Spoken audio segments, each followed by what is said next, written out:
بسم اللہ الرحمن الرحیم۔ السلام علیکم ورحمۃ اللہ وبرکاتہ۔ الحمدللہ، آج ہمارا 24واں سبق شروع ہو رہا ہے۔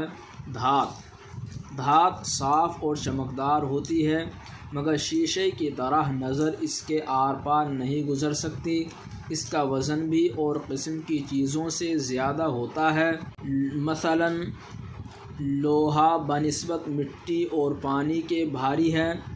ایک خاصیت دھات کی یہ ہے کہ کوٹنے سے چوڑی اور چپٹی پڑ جاتی ہے، مٹی یا پتھر کی طرح ریزہ ریزہ نہیں ہو جاتی۔ وہ حرارت سے پگھل جاتی ہے، مگر لکڑی کے طور پر جلتی نہیں۔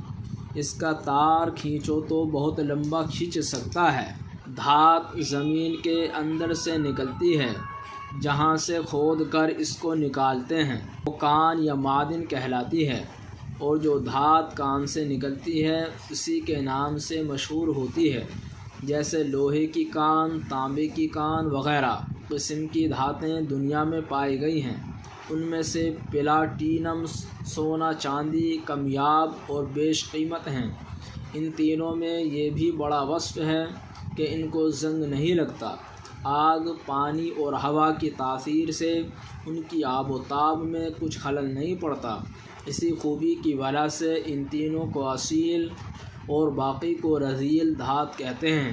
خاصیت، تاثیر، مزاج: کمیاب، کم حاصل ہونے والا۔ وصف، صفت: اصیل، اصلی۔ رذیل، کم ترین، گھٹیا۔ الحمدللہ، آج کا ہمارا سبق مکمل ہوا۔